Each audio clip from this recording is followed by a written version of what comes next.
Pasamos entonces a la parte positiva del cursillo, a la parte propositiva del cursillo, y hicimos el diagnóstico de lo que pensamos que es la estética.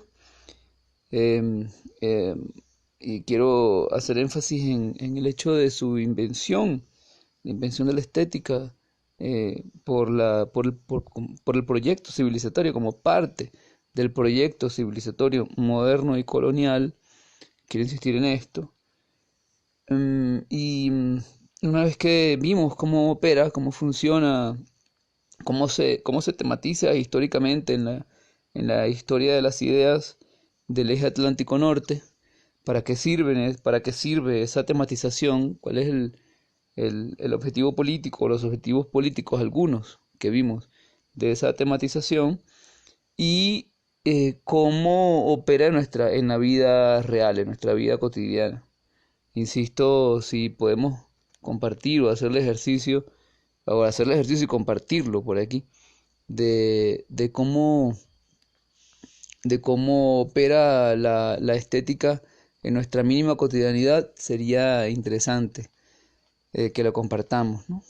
Eh, por ejemplo, ayer nos visitó Francisco Nava, que es biólogo del IBIC, nos trajo unas zanahorias. Él vive por Macho Capaz y recogió zanahorias estaban recogiendo zanahorias en un sembradío y lo invitaron a que se llevara algunas zanahorias. Y estábamos recordando cómo en los campos cultivados aquí en los Andes, imagino que algo parecido pasará en otros lugares del país, es que quienes recogen papa, quienes recogen zanahoria, tienen un criterio estético, estético en el sentido como lo te venimos planteando, ¿no? Es decir, hay un criterio estético determinado por la estética justamente que se le asigna a, a nuestro territorio en el mercado mundial y en el sistema mundo moderno colonial. Es decir, ellos escogen, las y los campesinos que recogen zanahoria, escogen la zanahoria, vamos a decir así, más bella, en el sentido estético del que venimos hablando. Es decir, más escogen el artefacto, ¿no? que más se acomoda a las exigencias del mercado, del consumo, y obviamente entonces a las exigencias de producción que nos impone la economía mundial, que nos impone la división internacional del trabajo a nosotros en estos nuestros países del sur y específicamente en los territorios, eh, en cada territorio con su especificidad.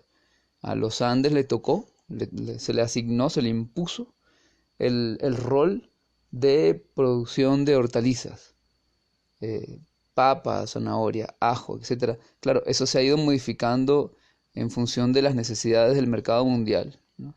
Y en función de las necesidades del crecimiento de las ciudades. Pero bueno, esto es más largo, pero bueno, es un ejemplo específico de cómo opera la estética en nuestra vida cotidiana. O sea, cuando comemos una zanahoria, no comemos nada más zanahoria, como nos ha enseñado Juan José Bautista, ¿verdad? Y recordando a Marx, también el maestro Dussel, sino que comemos un proyecto cultural y comemos el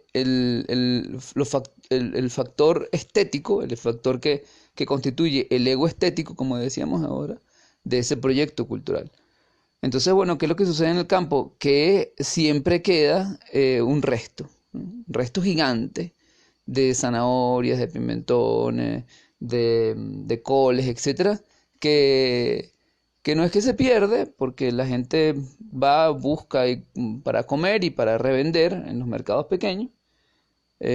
Fíjate que los mercados más locales es donde se consigue la papita del resto, la zanahoria del resto. ¿Y cuál es la papa y la zanahoria del resto? Bueno, la que tiene está un poquito doblada, la zanahoria que está un poquito doblada, o que es o que es demasiado grande, ¿no? Entonces, fíjate que eso sucede hoy día en nuestro país. O sea, la zanahoria que tú te comes ha pasado por un proceso de selección estética. ¿Qué proceso que llega a tu cuerpo cuando en el proceso de ingesta de la zanahoria, ¿no? Es decir, que tenemos, fíjense, eso es una de las cosas que quiero ser enfático. Estos mecanismos, estas herramientas de biocontrol, esta herramienta de biocontrol que llamamos estética, no es que está fuera de nosotros y nosotras. Sucede como con el resto de los elementos de construcción de la subjetividad de la modernidad, que es que opera dentro de nosotros, opera celularmente en nosotros y nosotras. Y entonces el desafío, ¿no? Eh, la primera propuesta era sacar la estética de sí misma, yo decía al principio, ¿no?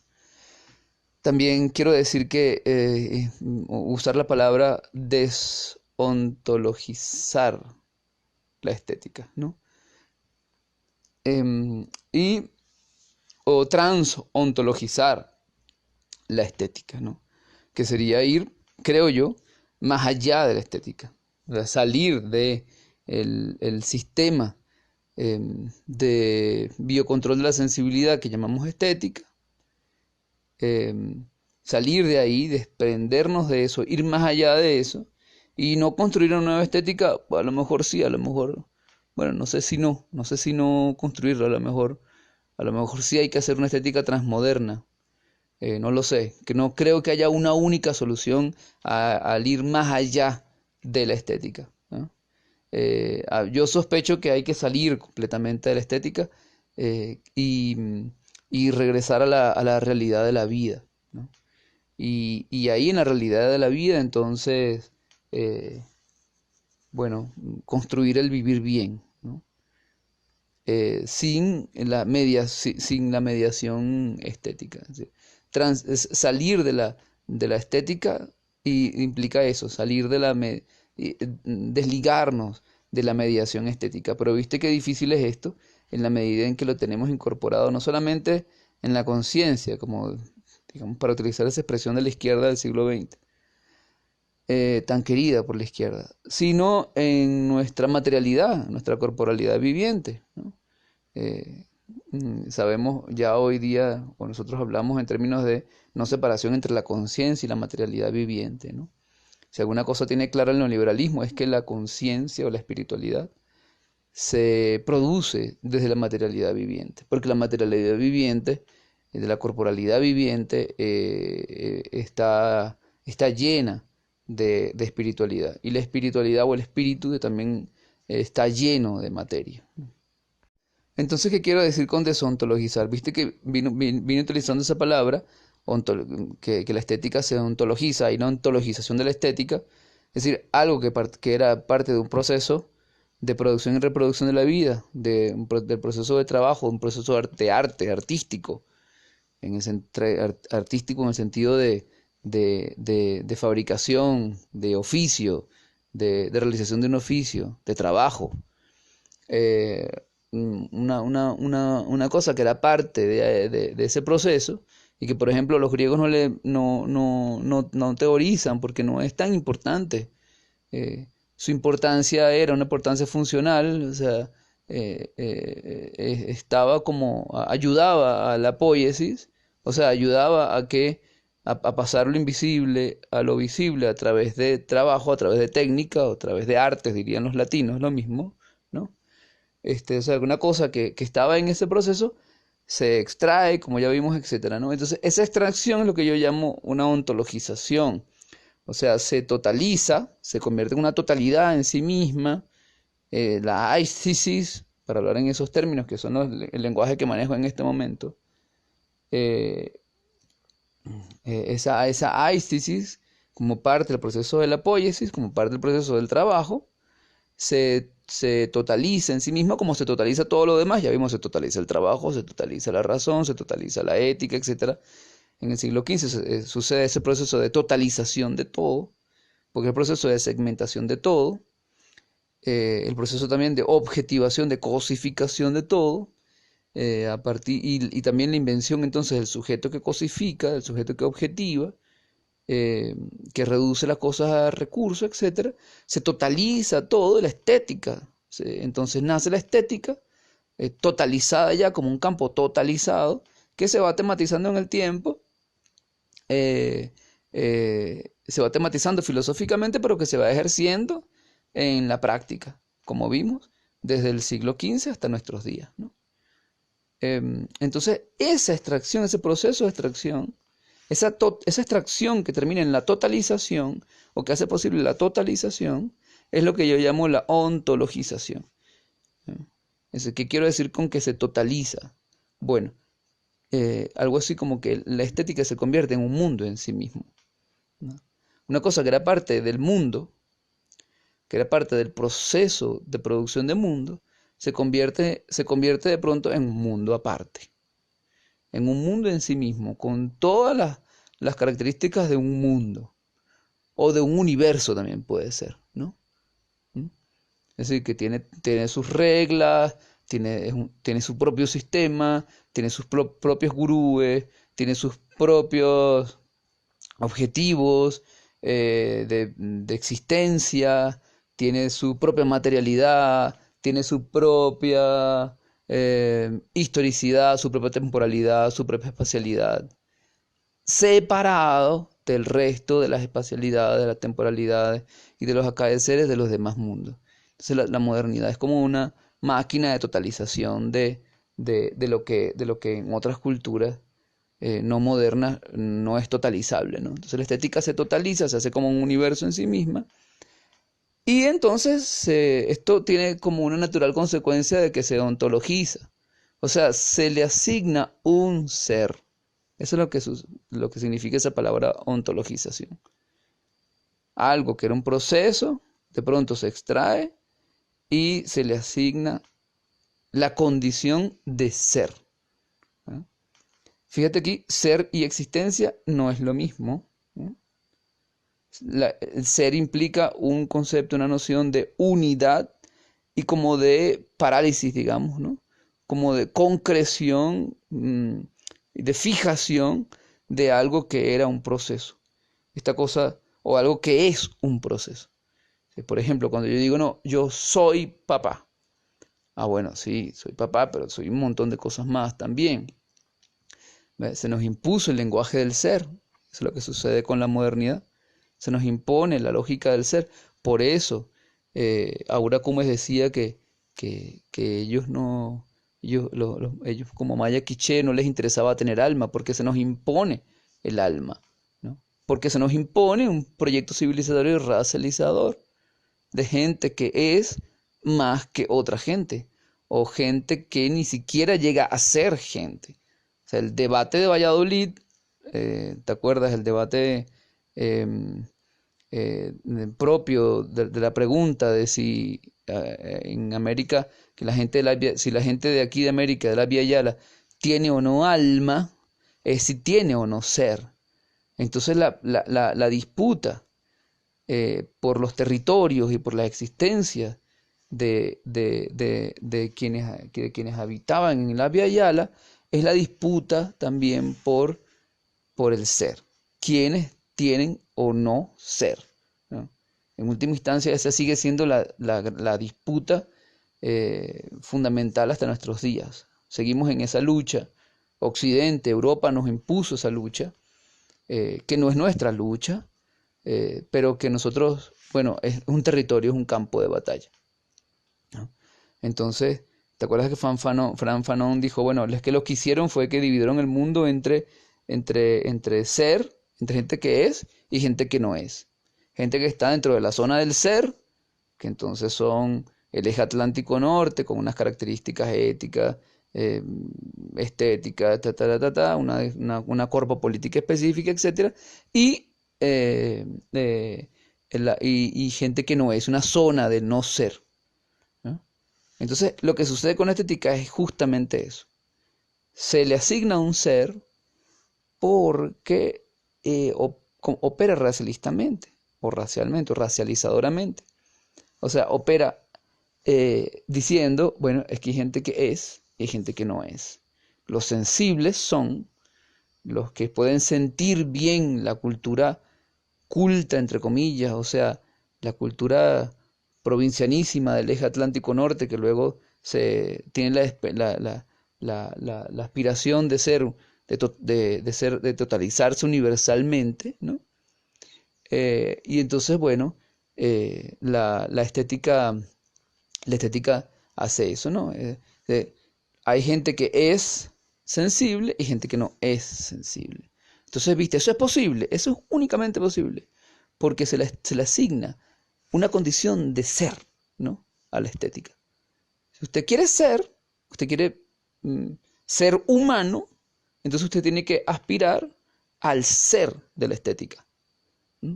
Usted tiene que aspirar también se puede decir así, usted tiene que aspirar a ser estético, ¿no? O sea, usted tiene que aspirar a que su cuerpo se transforme o se adapte o, o, o se convierta o se determine por, eh, se convierta en o se determine por las formas específicas en que la estética existe. Insisto, como mecanismo de biopoder de control em, somatopoética, o sea, de control del cuerpo y control del proceso de producción de los cuerpos y producción y reproducción de la vida, de la realidad, del trabajo. Em, entonces, bueno, eso en principio, ¿no? Se le asignó un ser. Existe, no existe, no más así, sino que existe como ser. Insisto, una diferencia entre existencia y ser. Uno puede, yo existo, estoy existiendo en este momento, estoy disertando sobre estética en este momento, pero eso no te quiere decir que yo sea, digamos, experto en estética. ¿Ves? Ahí está, esta es la trampa de Occidente, ¿no? La confusión de lo particular por lo general. Esa es la gran trampa de Occidente. La confusión de que en este momento yo estoy disertando sobre estética, en que la confusión de que por eso, como yo puedo hacer esto, yo soy, ahí está la palabra ser, yo soy experto en estética, ¿no? Y lo mismo con todo lo demás, ¿no? No, yo no soy experto en estética. O sea, yo estoy en este momento disertando sobre estética, es distinto, así yo me asumo, así asumo mi ser determinado por, ¿no? ¿No? Si asumo la existencia determinada por el ser y el ser determinado por la cosa específica que estoy haciendo en ese momento. Esto es muy complejo porque nosotros en el lenguaje estamos acostumbrados y acostumbradas a pensarnos desde el ser, ¿no? Eh, por eso es tan difícil, decía la profe Rosa, el concepto de cultura, porque le pasa lo mismo al concepto de cultura. Lo pensamos desde el ser, ¿no? Ser culto o ser parte de una cultura, ¿no? Y porque pensamos también la cultura ontologizadamente, nosotros pensamos todo ontologizadamente. Pero esto es una trampa, esto no es nuestro, esta obsesión por el ser no es nuestro, no es nuestra, es impuesta. Y hay que tener mucho ojo, creo yo, porque viste que, que se nos impone el ser por todos lados. Eso es más potente que la estética. De hecho, la estética se monta en esa tendencia de ontologización de absolutamente todo. Em, la cosa es que no siempre eso ha sido así. O sea, no toda cultura se piensa desde el ser. Se piensa desde esa, eh, como pienso ahora en la idea de la fijación, que se fija algo que es procesual, que es la vida, que es la existencia, que no es posible asignarle una, un- una finalidad única a la existencia, como que y tampoco es posible asignar una finalidad que tenga la posibilidad de determinar cada momento de la existencia como una sola cosa. Hay una relación muy fuerte entre ser y unicidad, ¿ya? La idea de que, bueno, yo soy papá, bueno, yo soy papá, bueno, yo puedo existir como padre, ¿m? Cuando me comporto como padre, pero yo no soy papá así nomás. O sea, eso no es ser papá implica un compromiso, una responsabilidad, implica toda una serie de acciones cotidianas que si yo no las hago, o sea, si yo no estoy eh, de la manera en que se esté o que se pueda estar, yo no existo entonces en ese rol. ¿Ya? Es decir, yo no soy automáticamente papá, o sea, solamente porque tenga un hijo o tuve un hijo. ¿M? Entonces, así opera esto, ¿no? Así como, bueno, ya yo soy papá, o sea, tengo el ser padre, ¿no? Y me olvido de todo lo demás y ya, y me voy por ahí, ¿no? Y listo, o estoy y no le paro a nada y lo que sea, ¿no? No, no, no, no, o sea, mejor que ser padre es existir padre, ¿no? Porque existir padre implica que se ejerce la paternidad. Entonces, el ejercicio de la paternidad es lo que hace la posibilidad de la existencia. Si soy o no soy, en este momento no tiene importancia.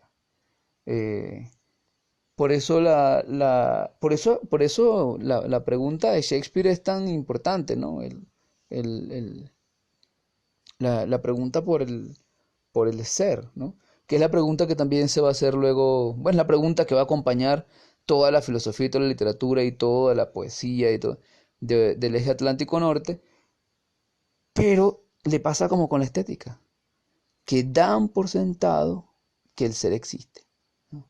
Ese es el gran detalle. No toda cultura da por sentado la existencia del ser, tal como nosotros lo tematizamos. Bueno, entonces esta disertación se está haciendo larga sobre el ser, pero es importante porque he utilizado la palabra ontología varias veces, ontologizar, etcétera, y no lo he explicado. Entonces, eso, la estética se le asigna a un ser. Es como si tuviese, como si fuese una persona, digamos, como si fuese una entidad con vida propia, un en sí mismo, ¿no? Generalmente nosotros decimos, bueno,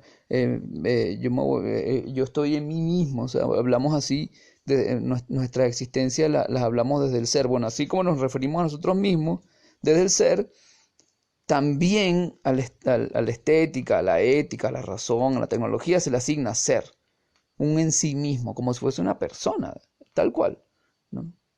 De hecho, bueno, es lo que va a pasar con el proceso de la mercancía, por ejemplo, también que se le asigna un ser.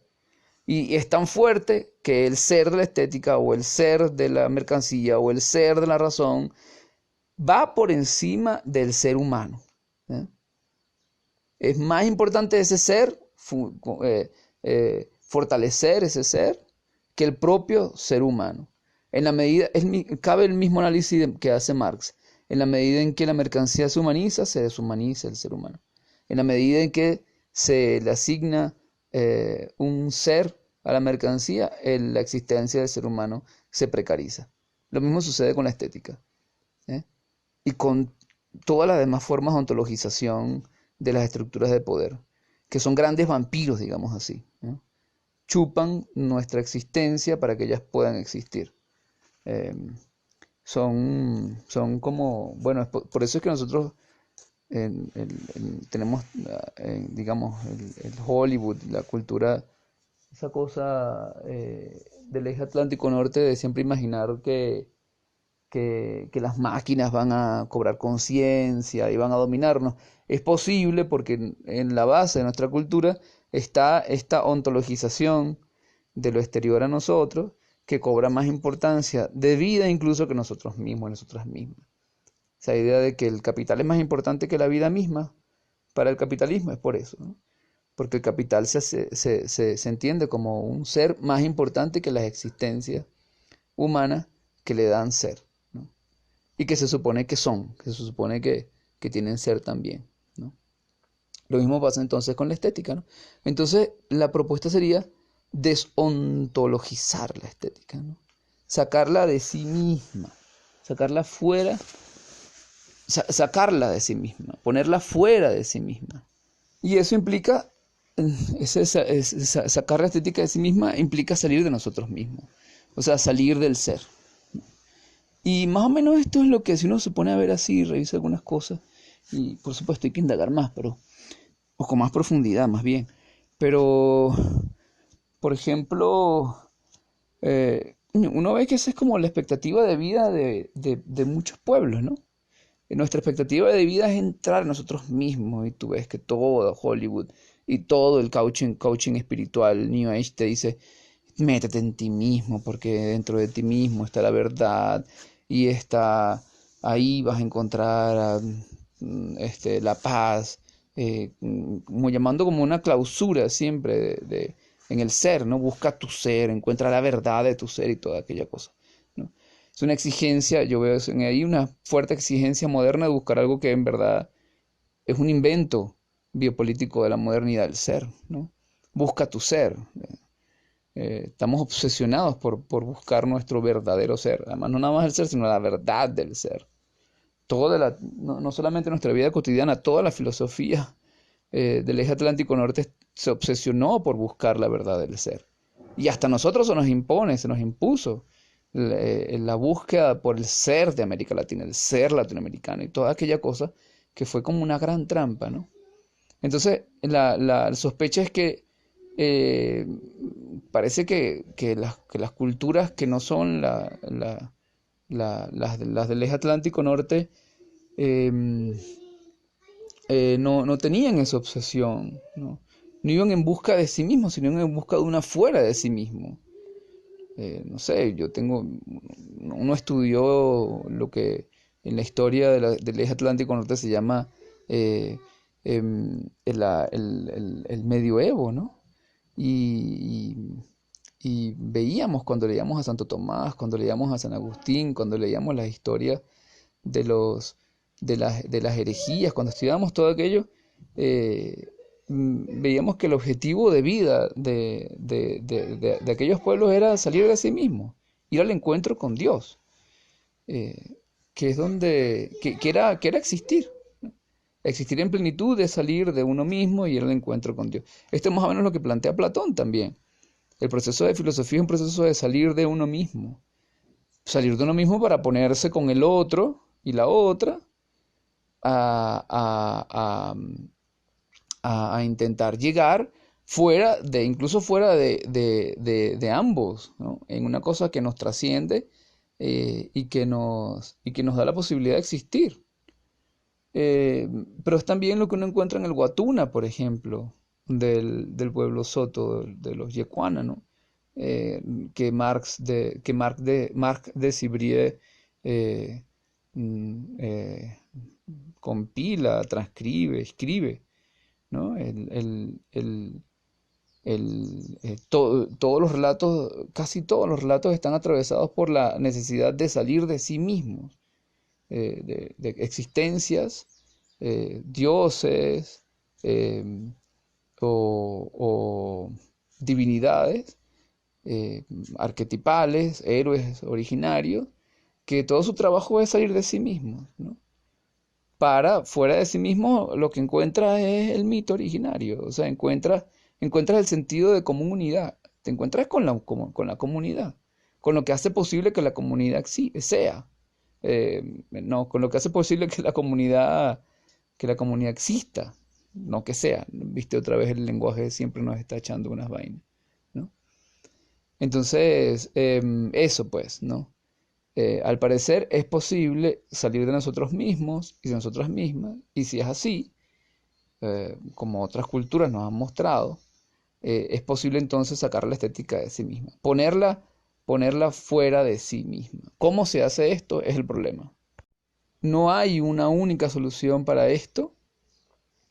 Yo decía en principio del cursillo que una opción puede ser retornarla a su lugar de origen, eh, mm, no, no estoy pensando aquí en una temporalidad pasado, presente, futuro, en el sentido moderno colonial o occidental, digamos, sino más bien en esa idea de lo que viene tematizando Rafael Bautista y Fernando Guanacuni, de que, y bueno, y que hemos leído y escuchado en movimientos sociales indígenas, movimientos movimientos políticos, perdón, indígenas, eh, de que el futuro está en el pasado. O sea, que el tiempo, la temporalidad no es lineal, sino que el pasado es lo que hace posible el futuro. Pero no determinantemente, sino que futuro y pasado están como encontrándose siempre en el pasado y en el futuro, ¿no? Y en el presente, ¿no? Haciendo pasado, futuro, presente como una temporalidad que va en espiral constantemente, ¿no? Entonces, yo creo que nos toca, una cosa que toca hacer es investigar cómo operaba esto que estamos llamando estética en el pasado o en los pasados, a ver qué podemos hacer con eso.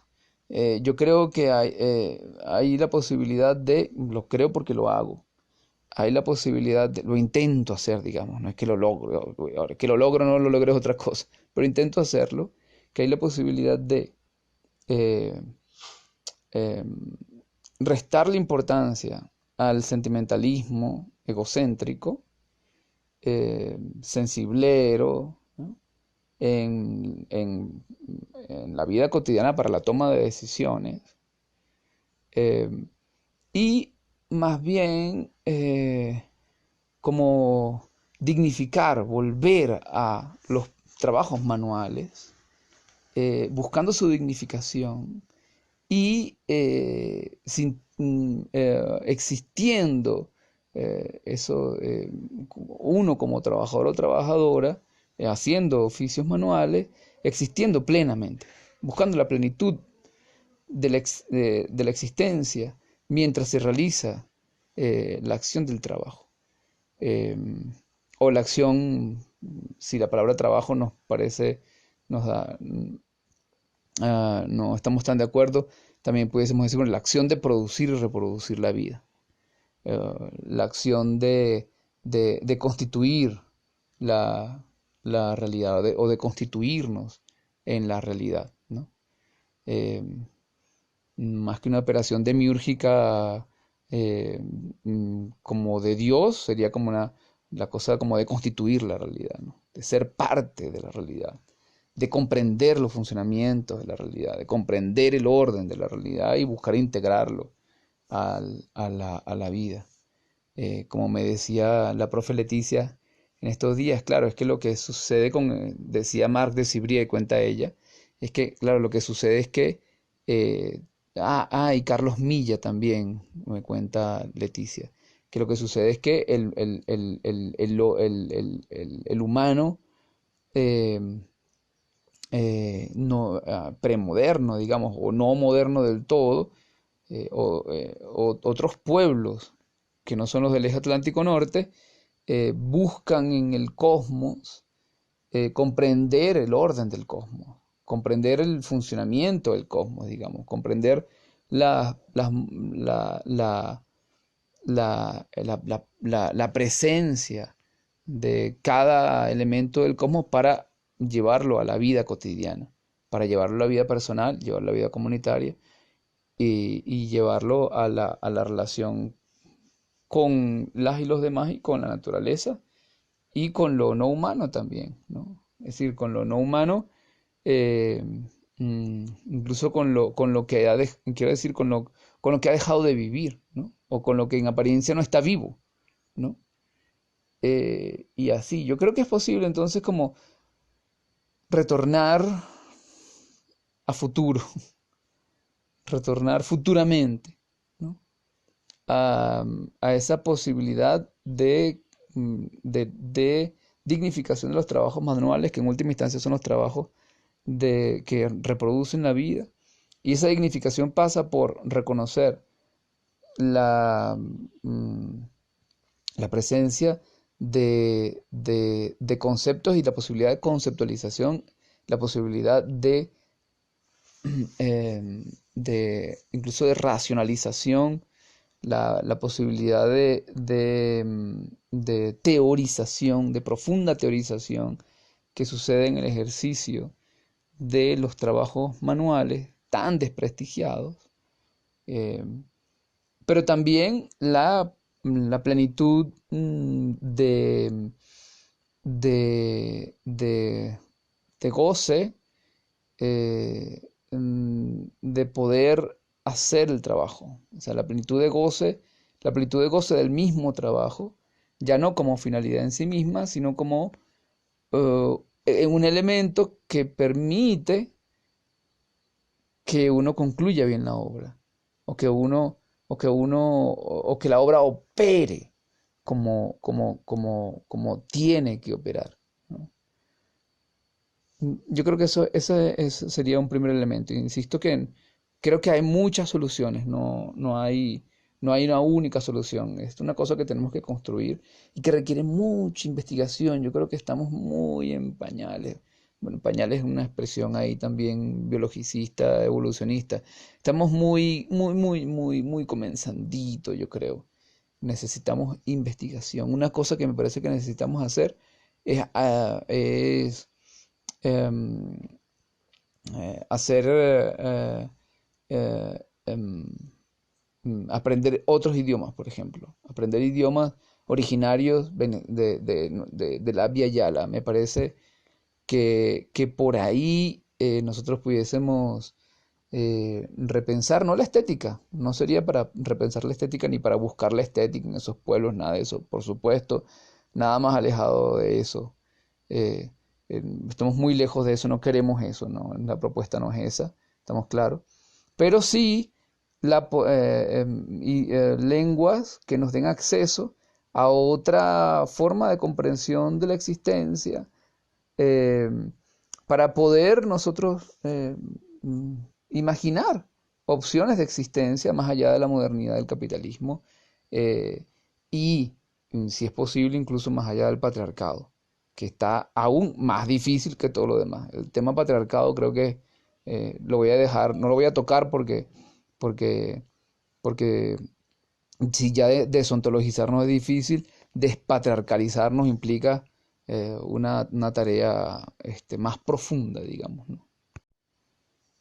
Me decía Wilfredo Sandrea, de aquí de Mérida, que era importante comprender la estética como un mecanismo ontológico, o sea, como ser, entenderla como un ser que aparentemente tiene existencia por sí mismo. Viste que es como una especie de autómata. Nosotros vemos la estética como un autómata, como vemos la razón, la ética, etcétera. Vemos como un autómata, ¿no? Como una cosa que tiene existencia por sí misma. Y decía, eso está bueno porque así es esa es la metodología de Alcohólicos Anónimos, o sea, de quienes están en procesos de intoxicación muy fuertes por alcohol.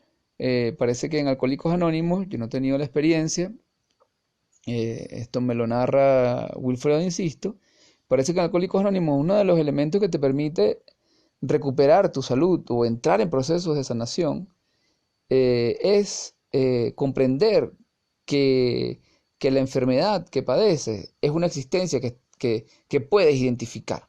Está ahí. Esta enfermedad existe de tal y tal manera. La pones como que las pones fuera de ti. También eso sería una herramienta interesante, ¿no? Una vez que comprendemos la estética como una gran cosa ontologizada, la ponemos fuera de nosotros mismos. De hecho, todo el ejercicio que hemos venido haciendo aquí es un intento también de sacarla, la estética de nosotros mismos y nosotros mismas, y verla, pues. O al menos es un ejercicio que siempre intento hacer con la gente, ¿no? Lo hago, intento hacerlo en mi cotidianidad también.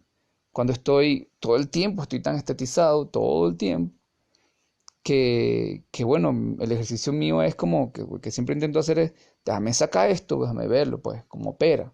Ay, veo que opera así, así, así. Entonces, ahí tenemos como, creo yo, una posibilidad de sanación de la estética, ¿no? Yo decía ahí que era como una anestesia, ¿no? O sea, en el sentido de que era como ese sacar la estética a nosotros mismos, también es sacarla, es despatologizarnos, o sea, desapasionarnos, ¿no? En el sentido de dejar la obsesión por la estética, obsesión que tenemos tan incorporada en el cuerpo que no nos damos cuenta que existe, Y entonces esa despatologización ya es como un primer gesto, una intención de sanación, ¿no?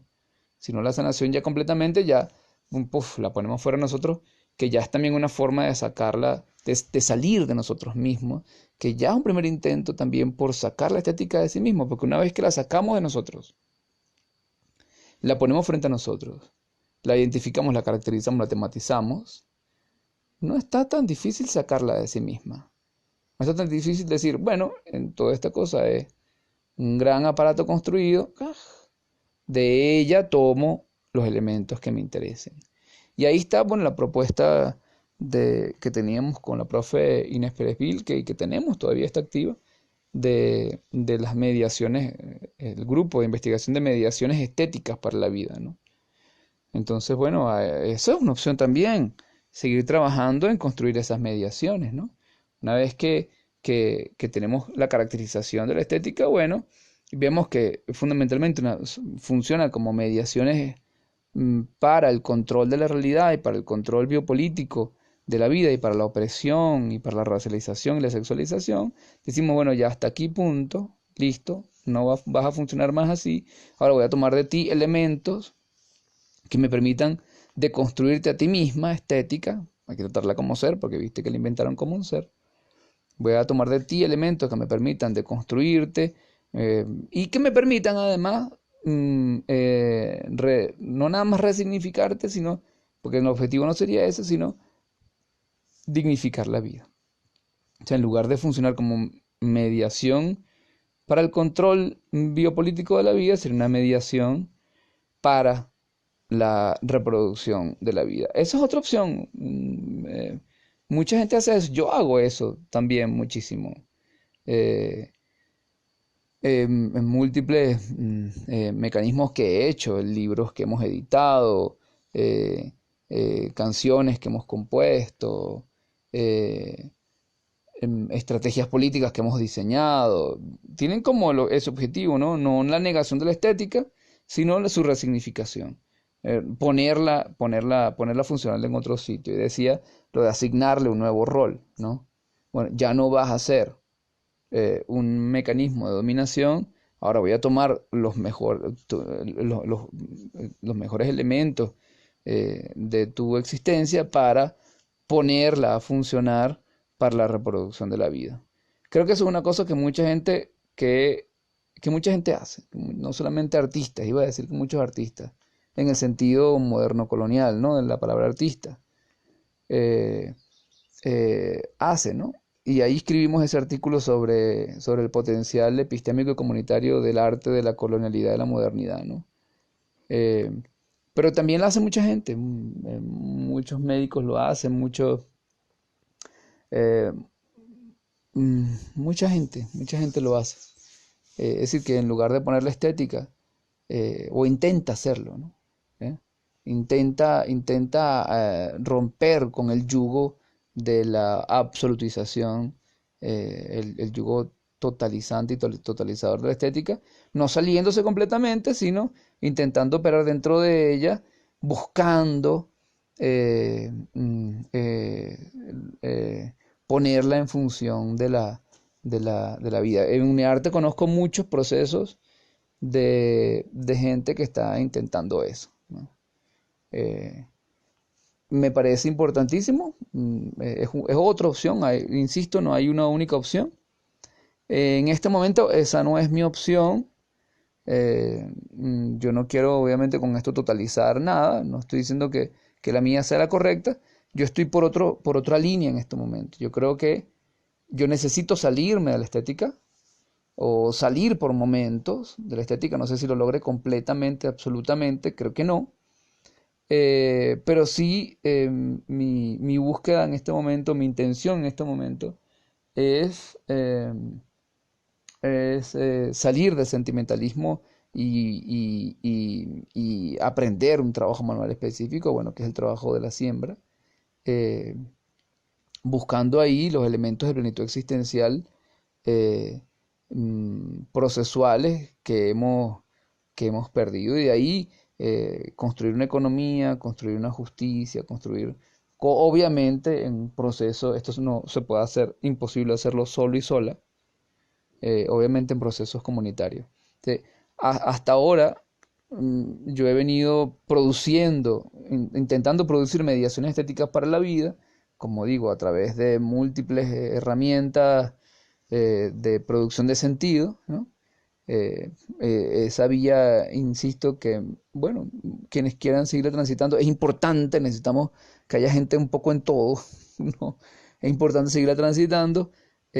Yo voy en este momento hacia otro tránsito, no sé si es mejor o peor, pero es el punto en el que todas estas disertaciones que no son teoréticas, sino en las que estoy todo el tiempo andando, no abstractamente, sino en lo concreto, pues me han puesto y me ha llevado.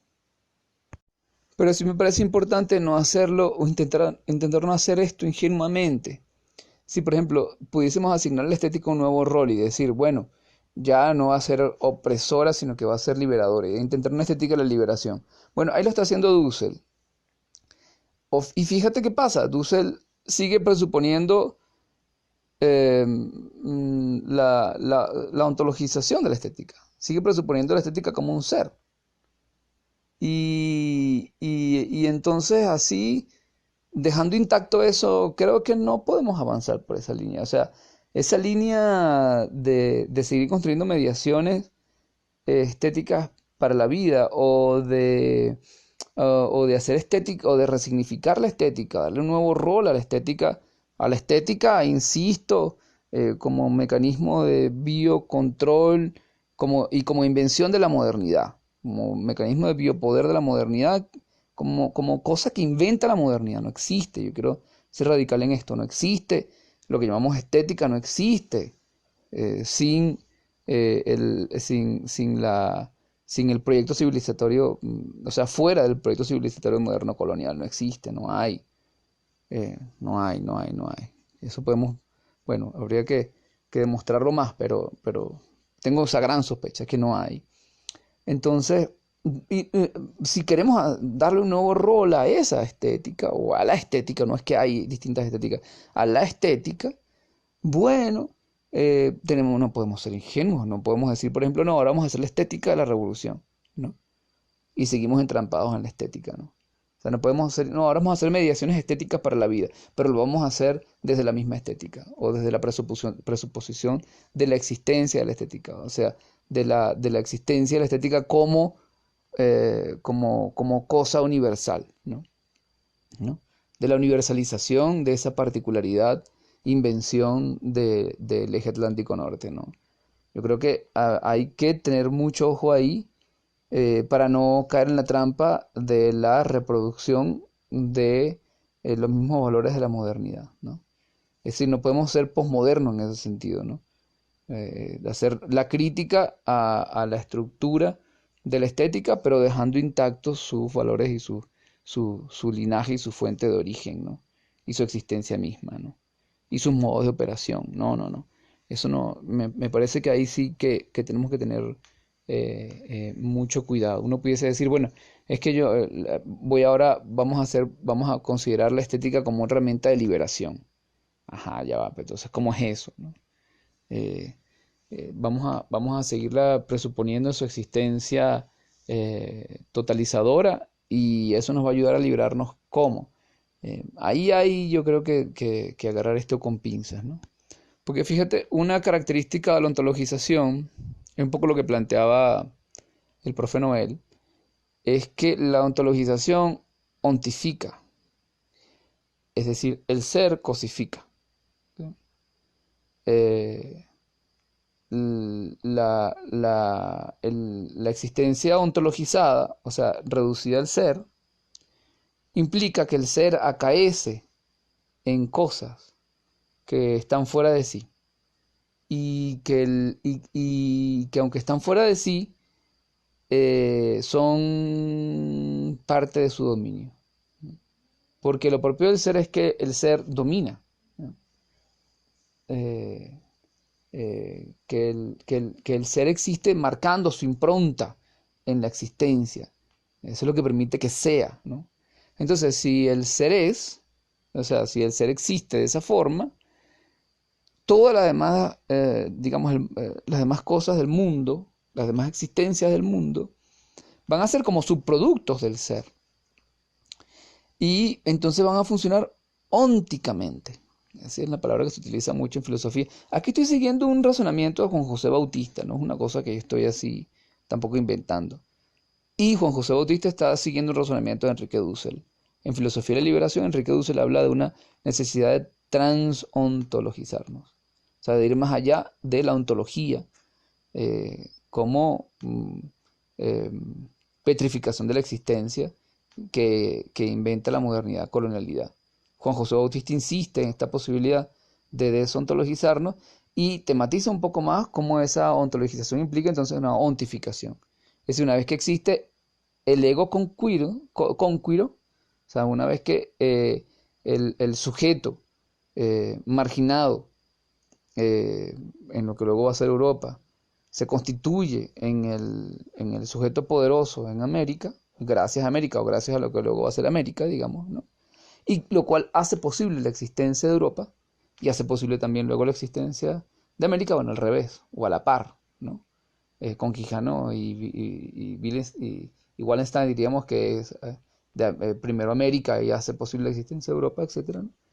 Em, Eso hace posible entonces que se constituya el ser como ser dominador, como conquiro, como conquistador, y hace posible entonces que el otro, que la alteridad, o sea, hace posible que todos los pueblos de la Vía Yala sean ontificados. De hecho, necesita su ontificación, que es también su cosificación, su reducción a ser menos que el ser dominador. El ser dominador es tanto así, es tan dominador que le asigna un ser al otro.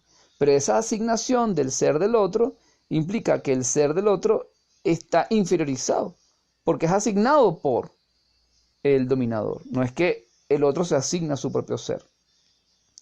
El otro jamás se asignaría a su propio ser.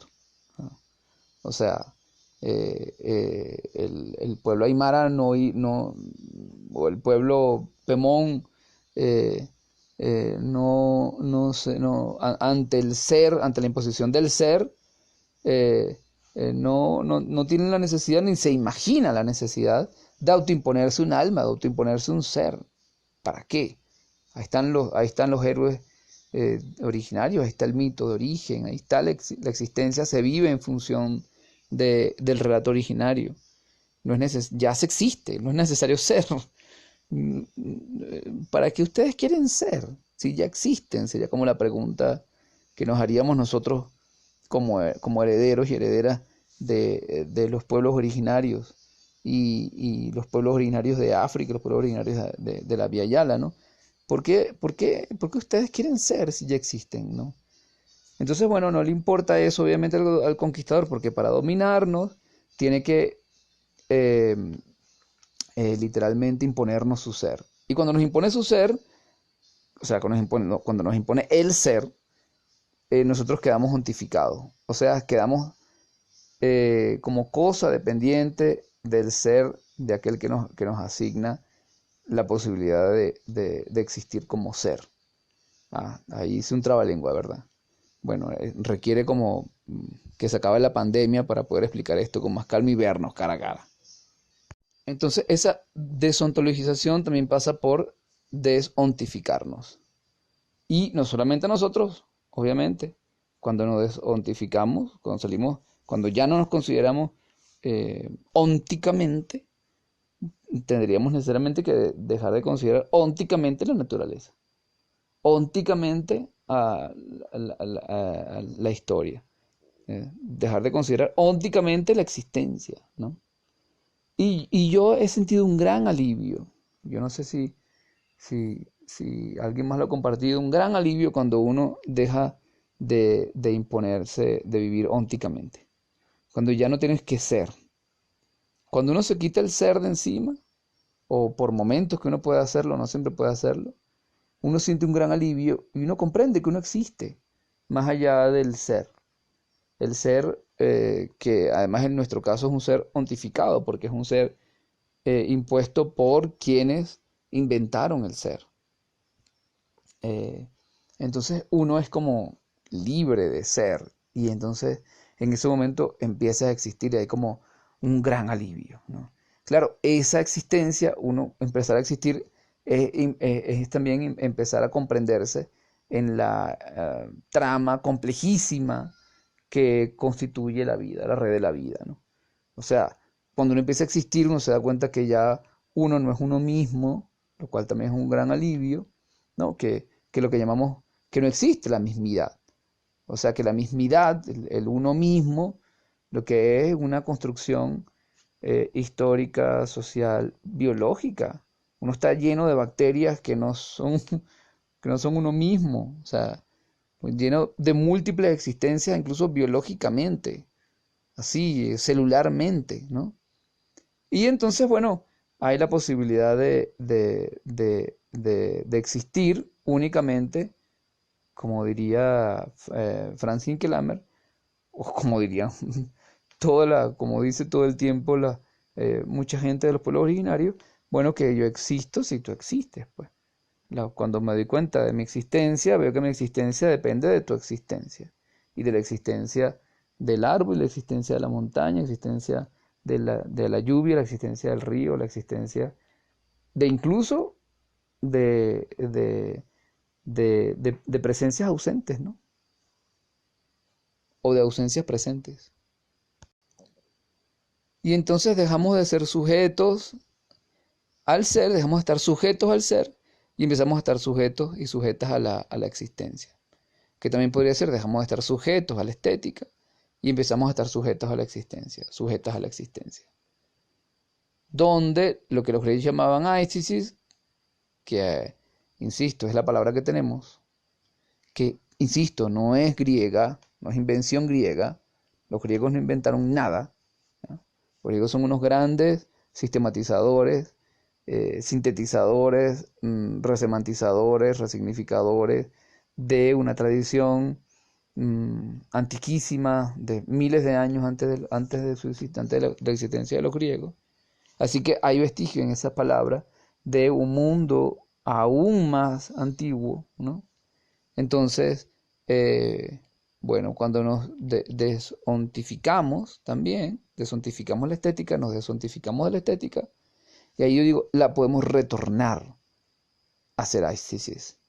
O sea, la podemos retornar a ser, decía Leticia en una conversación con la profe Leticia en estos días, a sencillamente hacer un énfasis, hacer no más que un énfasis en el proceso de reproducción, producción de la vida, en el proceso de trabajo, en el proceso ahora comunitario de trabajo, que es donde tiene lugar. No tendría lugar en el proceso social de trabajo. Y aquí una crítica que tenemos que hacer al marxismo del siglo XX, que lo hacemos también con Juan José Bautista y Rafael Bautista también. Es decir, no es entonces una,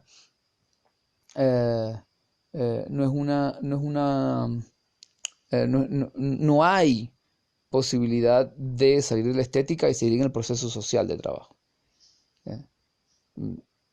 Porque el proceso social sigue estando determinado por la conciencia moderna. Entonces, la desontologización, la estética fuera de la estética, más allá de sí misma, en el sentido de retornarla a lo que era, implicará necesariamente la comunidad, como lo acabo de decir ahora, del reconocimiento de la existencia en función de la existencia de todo lo que puede existir, ha existido y existirá, ¿no? Eh, por ahí, bueno, millones de cosas quedan en el tintero, pero por ahí quizás em, algunos apuntes, ¿no? No más. Y pienso que una posible estética más allá de la estética, que aunque insisto, el objetivo de este cursillo no es hacer una nueva estética, de modo que esta estética, más allá de la estética, no sería una nueva estética, sino que sería sencillamente, creo yo, que no es tan sencillo de todas maneras, ponerle límites a la estética. Es decir, ir más allá de la estética, pero seguir trabajando con la estética, quienes quieran hacerlo, quienes necesiten hacerlo, perfectamente Eso se puede hacer fijándole límites a la estética, o sea, fijándole límites a aquello con lo que se está trabajando. Para eso, obviamente, se requiere una constante aproximación crítica al asunto, o sea, una constante revisión crítica de la genealogía, la historicidad y la forma en que ha operado y sigue operando esa noción, y desde esa conciencia crítica seguir impulsando procesos de, uno, puede ser, procesos de liberación de la estética, y dos, procesos que sigan trabajando con algunos elementos que sean favorables para procesos de liberación, procesos de configuración común unitarias, pero pero fijándole límites al asunto. Por ejemplo, cuando pienso en fijar límites, me parece clave que hay que fijarle límites a la estética, así como hay que fijarle límites a la razón moderna colonial, hay que fijarle límites al capitalismo y a las pedagogías neoliberales, etcétera, ¿no? Hay que fijarle límites al proyecto civilizatorio moderno colonial. Es una cosa básica que hay que hacer, ¿no? Porque bueno, plantearnos seguir más allá del proyecto civilizatorio moderno colonial puede ser complicado. Yo creo que es una opción también, una opción de vida, sin duda, viable y posible, pero que, como estoy planteando aquí, no estamos hablando de una única opción. Insisto que tenemos que estar todas y todos trabajando en distintos momentos, en distintos niveles, en distintas situaciones y escenarios, en función de nuestras posibilidades, nuestras necesidades y potencialidades. Entonces, ese fijar límites, pienso en los límites del crecimiento, ese informe del matrimonio Meadows del 72, cuando desde los laboratorios, de algunos laboratorios del eje Atlántico Norte, se enuncia, el matrimonio Meadows enuncia que lo que los pueblos saben desde hace 500 años, ¿no? Que el capitalismo es insostenible, que es insostenible para la vida, que no va a ser posible la vida en el planeta si continuamos con un desarrollo desmesurado del capitalismo, y entonces que hay que fijarle límites al capitalismo, dice el matrimonio Meadows. Hay que fijarle límites al desarrollo, ese concepto el concepto de desarrollo, que es ese concepto generado por la hegemonía fundamentalmente de Estados Unidos después de la Segunda Guerra Mundial, y que se nos impone en el mundo como eje civilizatorio. Entonces, estoy pensando en eso también para la estética, ¿no? Entonces, bueno, habrá que ponerle límites a la estética también. Es una cosa que sin duda tenemos que empezar haciendo en nuestra vida cotidiana, en quienes ejercen distintos oficios y en cosas como, por ejemplo, la toma de decisiones. Impresionante, cada vez estoy más consciente de ello, cómo nuestras tomas de decisiones fundamentales de la vida están mediadas también por la estética. Insisto, por la estética como le he venido definiendo en el cursillo, ¿no? Y entonces, bueno, tomar conciencia de eso y tomar decisiones al respecto, porque sí creo que solamente la creencia abstracta no es suficiente, ¿no? No es suficiente decir, bueno, creo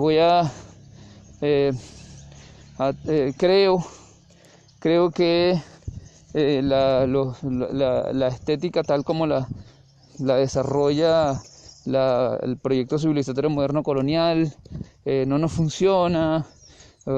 También podemos tener conciencia de que el modelo de vida de este proyecto civilizatorio es inviable, estamos en contra de eso y tal, pero en la práctica, nuestras acciones cotidianas, seguimos reafirmando todos los valores de la modernidad, colonialidad, porque es bien difícil no reafirmarlo, porque toda nuestra oferta de vida, digamos así, todo lo que se nos pone al alcance para poder vivir, está determinado y está mediado por esos principios, ¿no? Y incluyendo el de la estética. Entonces, bueno, uno puede estar creyendo eso, puede estar en contra de eso, pero no llevarlo a la acción. Entonces, de nuevo, ahí el asunto de la acción es fundamental. ¿Cómo accionamos para limitar la estética en ponerle límites a la estética en nuestra vida? Pienso que Ana Felicien, que es una investigadora sobre el mundo de vida popular campesino venezolano, que tiene muchos años trabajando en el pueblo de Gavidia, ella dice, mira, en Gavidia, como en otras partes, la gente le pone límites al capital.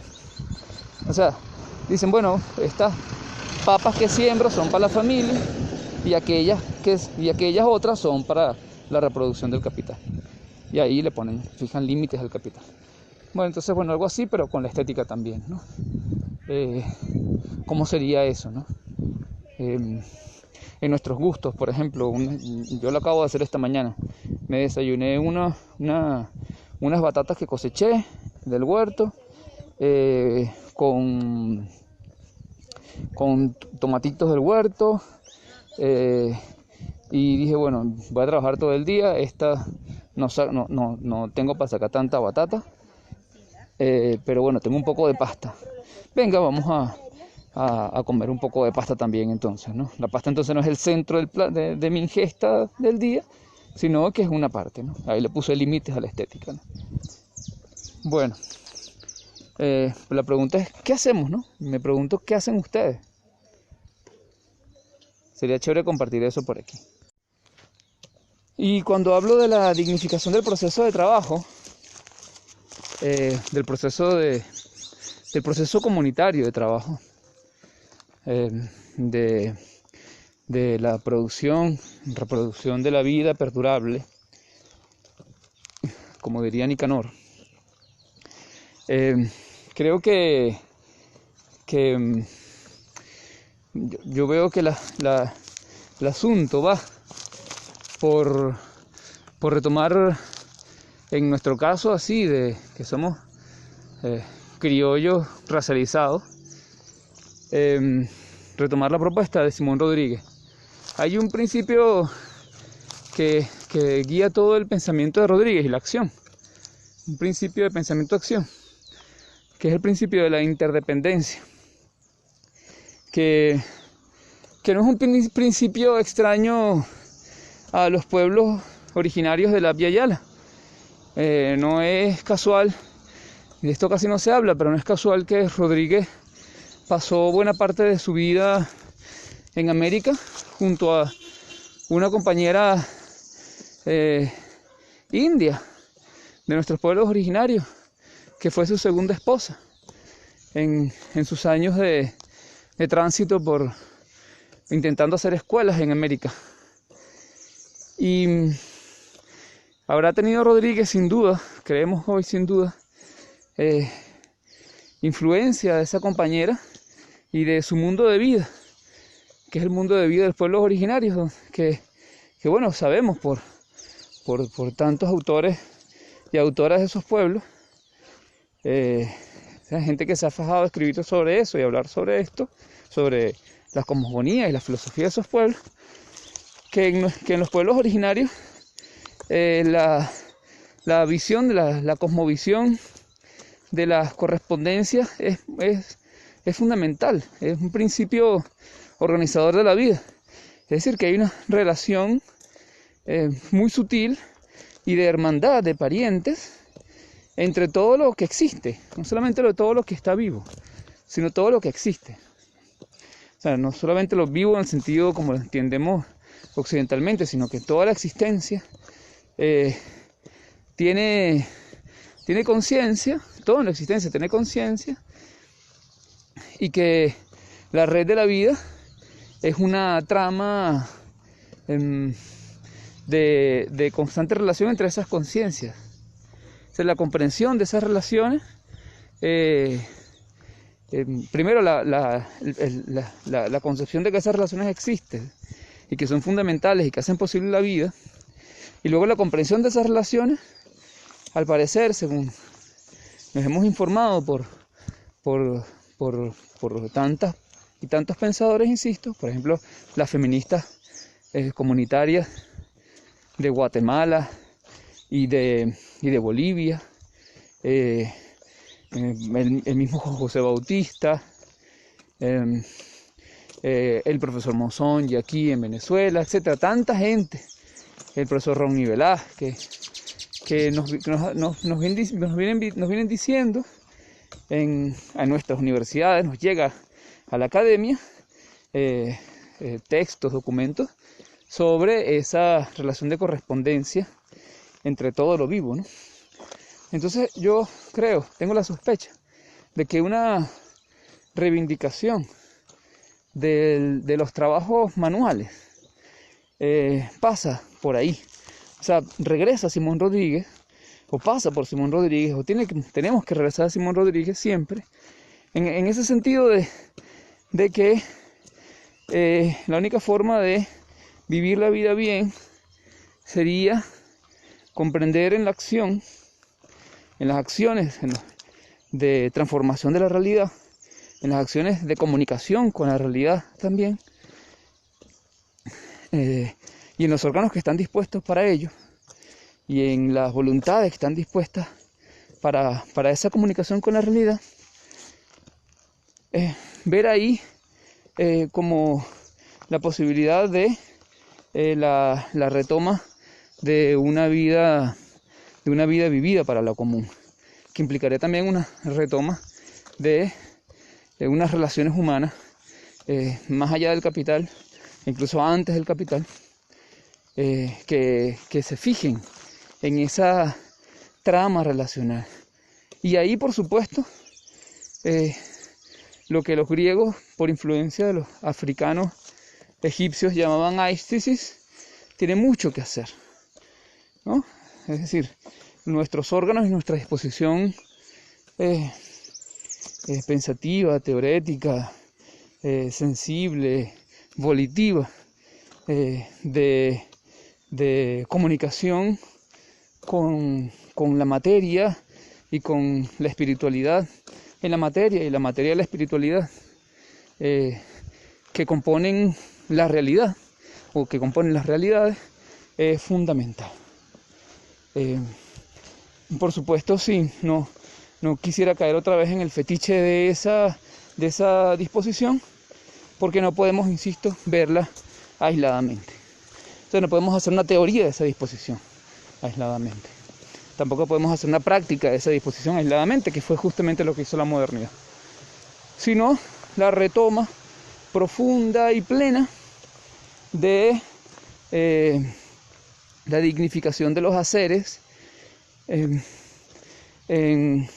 la reunión de lo disperso, o en la reunión de lo que fue disperso, obviamente disperso para manipularnos y para manipular la naturaleza, en la construcción común de la vida común, donde no solamente la aistesis hay que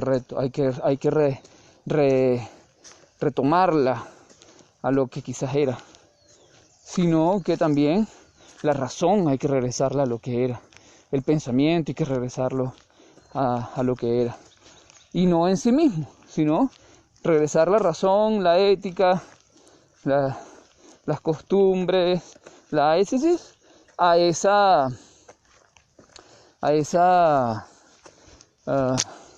como a esa fuente procesual, esa matriz procesual, más bien, esa matriz de proceso que acaecía y que puede volver a acaecer, y que en algunos lugares acaece, y en algunos momentos de nuestra vida también acaece y acaecido, como una totalidad no fragmentada.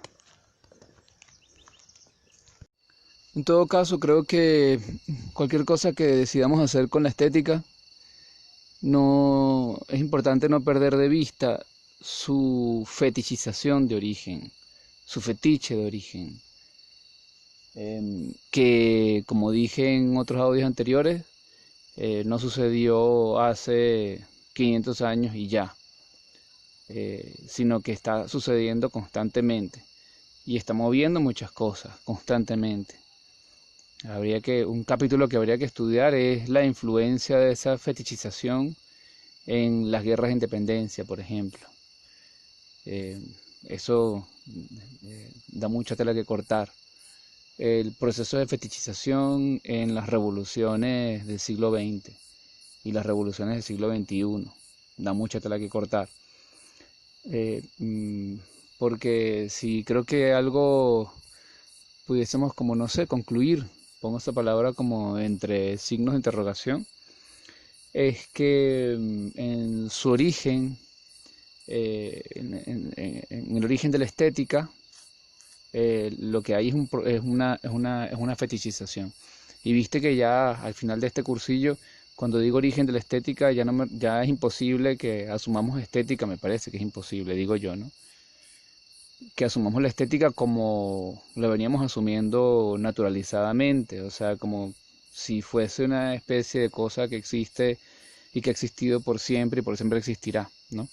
Yo quiero ser enfático que es una invención de la modernidad, colonialidad, que hace posible la modernidad, colonialidad, que es vía, que es herramienta de la modernidad, colonialidad, una herramienta biopolítica, de control biopolítico, y que opera así, ¿no? Opera como lo hemos diagnosticado, ¿no? Es producto de una extracción de un continuo a una cosa que se fetichiza, o sea, se separa y se corta su origen. Eso significa fetiche. Se separa de su origen, se totaliza, se ontologiza y se corta cualquier relación con su origen. Y al no tener ninguna relación con su origen, entonces funciona como un ser. Y por eso nosotros decimos así, bueno, la estética de mi obra, la estética del trabajo de no sé quién, la estética de... ¿Cuál es tu estética? La estética de esta obra, ¿cuál será?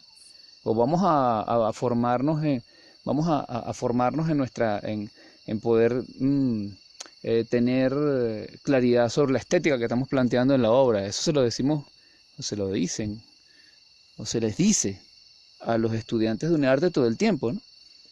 Tiene que tener claridad sobre la estética que estás trabajando. Y utilizamos esa palabra así a diestra y siniestra, ¿no? Y la utilizamos se utiliza todo el tiempo. Eso es una cosa que queda también pendiente, cómo se utiliza, su función y su valor en los campos de la medicina, de la clínica, de la farmacéutica, de la industria militar, de las industrias culturales, todas estas industrias culturales, por supuesto, estas que acabo de nombrar, todas esas industrias son en última instancia industrias culturales. Y la función de la fetichización ahí, no solamente de eso que llamamos estética, sino de todos los elementos que hacen posible la reproducción del proyecto civilizatorio moderno colonial. Y ahí para mí ha sido clave el estudio que ha hecho Dussel sobre Marx y la continuidad que le ha dado Juan José Bautista a esos estudios, no tanto por Marx por sí mismo, que también, por supuesto, pero sobre todo por la lectura que hace Dussel. Y que hace también otro autor que creo que es importantísimo, que es Franz Hinckelammer. Ambos, Dussel y Hinckelammer, y luego Juan José ha profundizado, trabajan el problema del fetiche de la mercancía en Marx, que para ellos ese es el verdadero asunto, sí, la clave de la obra de Carlos Marx. Clave que nos lleva al problema de la subjetividad. Problema que el marxismo del siglo XX no vio o no atendió tanto. Salvo gente como Ludovico Silva, que llamó la atención y terminó generando la propuesta de la plusvalía ideológica. El marxismo canónico del siglo XX, en su ortodoxia, no prestó atención a la subjetividad. Y ahí está una clave, yo creo, para revertir los males de la estética. Ir más allá de la estética, quienes quieran, creo que tenemos el derecho también de salir o intentar salir de la estética, en conversaciones con varias gente me dice a veces, pero es que yo no quiero nada, no quiero tener nada que ver con eso. Me desligo de la estética. Sobre todo gente que su trabajo está muy vinculado a las tradiciones y a lo que llamamos culturas populares. Porque bueno, si en algún lugar la estética ha pesado con toda su fuerza de racialización y empobrecimiento, es en el mundo popular nuestro americano y venezolano específicamente.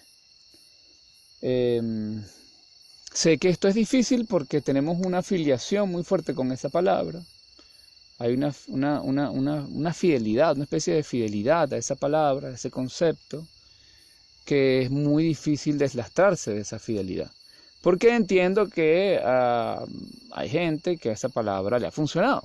Entiendo que muchos artistas, sobre todo, y no muchos, la verdad, más bien pocos artistas, pero que son los que terminan haciendo como la historia de las artes, usan esa palabra y los curadores la usan y los gerentes, toda clase de gerentes de las industrias culturales la usan.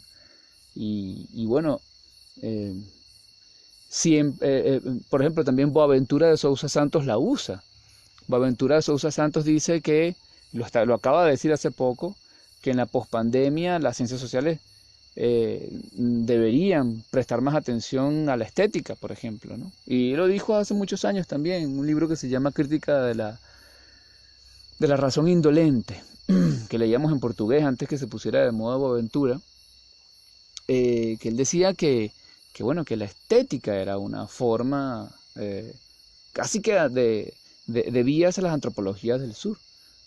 La izquierda tiene una esperanza en la estética, porque asocia la estética muy como sucede en las izquierdas del siglo XX, asocia la estética al arte, y el arte la asocia a procesos de liberación por naturaleza, como si el arte y la estética por naturaleza llevaran a procesos de liberación.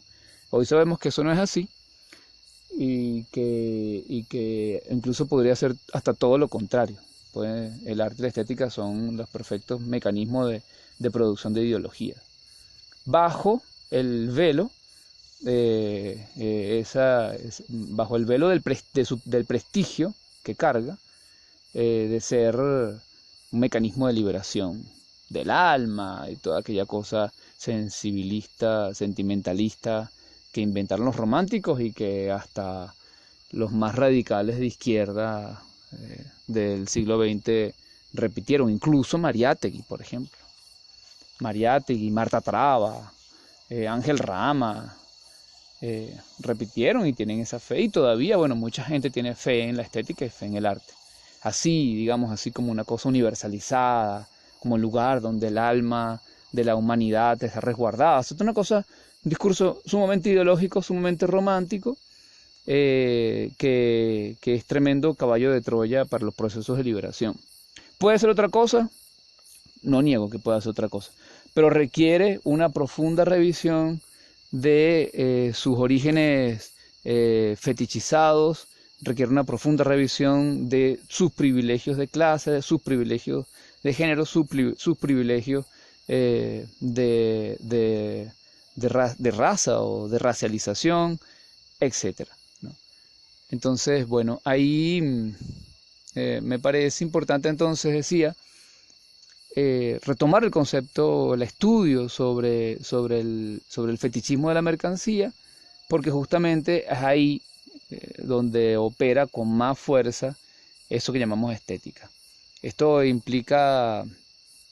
¿por qué? Porque a través del consumo y la producción de la mercancía, los valores, las creencias, los deseos, la posibilidad incluso de imaginar, se insertan en la subjetividad humana, e incluso a un nivel, yo insisto aquí, celular. gástrico, tacto, palatal, un nivel que yo intento llamar el nivel somatopoético, es decir, donde se produce la corporalidad viviente, se reproduce la corporalidad viviente, donde se reproducen continuamente nuestras células. Ahí llega la fetichización de la mercancía, o sea, la separación de nuestro cuerpo, nuestra corporalidad viviente, nuestra subjetividad de sus orígenes reales, y entonces la estética funciona como un medio, es una mediación entre esa irrealidad que se constituye como nueva realidad eh, a través de la mercancía en la subjetividad y la realidad. Entonces lo que nos queda es una realidad velada, velo que está operando en nuestros propios ojos, en nuestro propio gusto, en nuestro propio tacto, en nuestro sistema gástrico, en nuestro sistema hormonal, etcétera. Entonces, bueno, ahí hay tremendo desafío de trabajo. Juan José Bautista lo dice más fácilmente, así como dice, bueno, es que cuando consumimos pan, no comemos pan nada más, comemos todo lo que está contenido del pan. El contenido del pan son todos los procesos sociales, de explotación, de dominación del ser humano y de la naturaleza que están ahí en ese objeto que nosotros consumimos y subsumimos y hacemos cuerpo. Entonces, bueno, por ahí van los tiros. Entonces dejo hasta aquí esta parte porque quisiera que entre todas y todos construyéramos esta última parte. Obviamente, eh, lo más fácil, diríamos, para mí, sería hacer el diagnóstico. Por ahí decía una crítica del profesor Freire que el pensamiento descolonial son muy buenos haciendo el diagnóstico negativo y tal, pero no haciendo la propuesta. Y bueno, hasta cierto punto es verdad, sí, uno ve que y no, pero en todo caso uno ve que lo que más hace como presencia así es el diagnóstico. O sea, nos encanta el diagnóstico. Nos hemos convertido como, no sé, como tenemos pericia en el diagnóstico del proyecto civilizatorio moderno colonial, ¿no? Es cierto, ¿no? Pero bueno, ahí hay la bibliografía de Dussel, no es solamente de diagnóstico, ahí hay unas propuestas, la política, por ejemplo, es una propuesta muy clara, que además no es interesante, que no es una invención de Dussel. Dussel está tematizando lo que está ocurriendo en los 70 con los movimientos los 60 y 70 con los movimientos de liberación nacional en toda América Latina, o sea, que parte de experiencias muy concretas, ¿no? Y bueno, el mismo Frantz Fanon no está hablando en abstracto, está hablando desde su lucha específica en África. Y hay propuestas concretas en Fanon también. Por ejemplo, Fanon siempre está llamando a que las y los intelectuales se sumen a la lucha campesina, ¿no? Que yo creo que por ahí, bueno, para mí es un proyecto de vida y creo que es muy importante porque fíjate que también toda esta cosa de salir de la estética es salir dejar, soltar los privilegios del trabajo intelectual, que aunque ganamos mal, estamos subpagados o infrapagados, etcétera, somos unos explotados, toda la cosa. El intelectual más explotado todavía tiene más privilegios de clase, de raza, de género, tiene más privilegios eh, el, el, que el trabajador manual más explotado. Si tú pones al lado del trabajador manual más explotado y el trabajador intelectual más explotado, y los dos pueden ser igual de explotados, o sea, los dos pueden ser explotados, pueden ser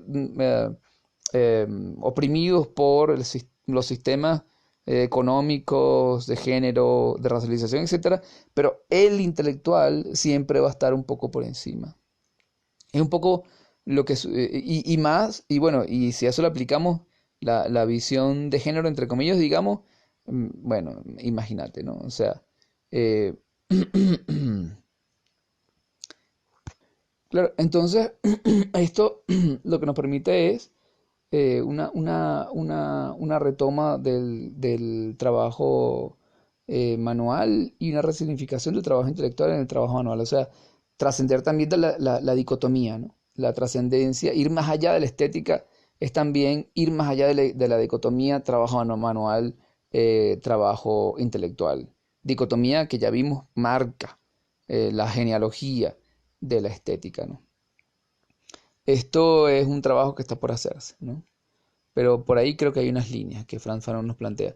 Entonces, ajá, para no hacer esto más largo, hay mucho que seguir desarrollando. Yo quisiera, como digo, que construyamos esta última parte.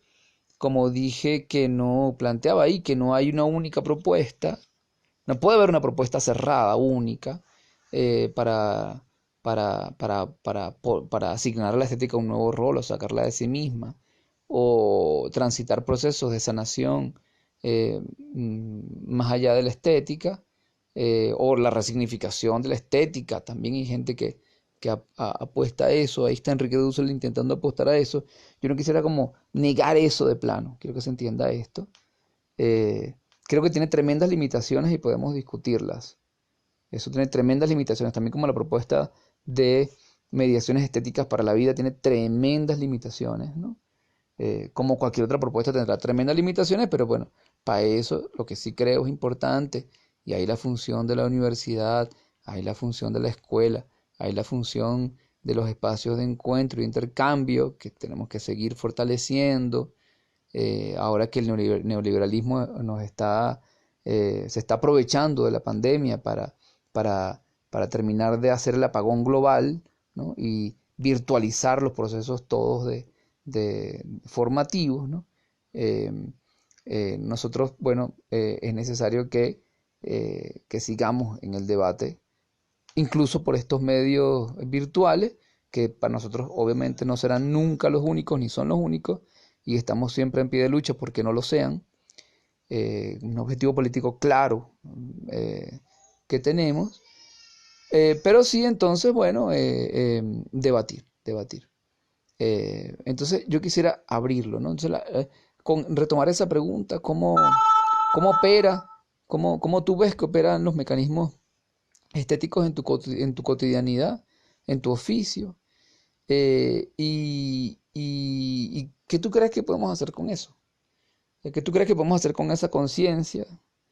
¿Qué tú crees para no quedarnos en la conciencia nada más? ¿Mm? Para no quedarnos nada más en el diagnóstico, ¿no? Sino qué estás haciendo tú en tu cotidianidad o qué quisieras hacer eh, para eh, mm, no nada más salir del yugo de la estética, sino vivir plenamente la vida. O sea, ¿qué estamos haciendo para dejar de vivir mejor y más bien entrar en el paradigma del vivir bien? Y pues obviamente no tienen que ser propuestas épicas, así como la que yo planteo, que es épica. No, no, o sea, así como estoy planteando que hay múltiples posibilidades, también hay múltiples alcances, ¿eh? Es decir, no podemos todos, primero todas y todas no podemos estar en la misma. La guerra es multifactorial, y necesita entonces que estemos trabajando en distintos ámbitos, en distintos territorios, en distintas percepciones y perspectivas. Y luego también los alcances, ¿no? Cada quien en sus posibilidades y a partir de sus necesidades también, ¿no? Eh, entonces, bueno, yo agradezco mucho la posibilidad de haber podido pensar con ustedes estas breves ideas, incipientes ideas, que requieren todavía mucho trabajo. Es la primera vez que las digo, que las ordeno de esta forma. Em, y pasamos entonces ahora al desarrollo de esta propuesta que les hago entonces, ¿no? Un poco así como el ejercicio bueno, ya expuse el asunto, ahora, bueno, eh, expongan ustedes también, ¿no? Y de ahí entonces empecemos a intentar un debate en la medida de lo posible también en función de las limitaciones de este espacio. Yo creo que pudiésemos cerrarlo, no sé cuándo, habría que poner una fecha, pero yo creo que pudiésemos sé que hay gente que todavía no ha escuchado todos los audios, entonces yo creo que habría que dar como, no sé, una semana de chance y luego entonces arrancamos con el debate y nos damos ahí como quizás una semana más de debate en función de cómo está el debate, pues también. Y vamos viendo. Yo paso ahora ¿hoy qué día es? Hoy es miércoles. Yo paso el domingo, voy entonces a hacer breves comentarios a partir de las observaciones y los comentarios que ustedes han hecho hasta el día de hoy. Saludos.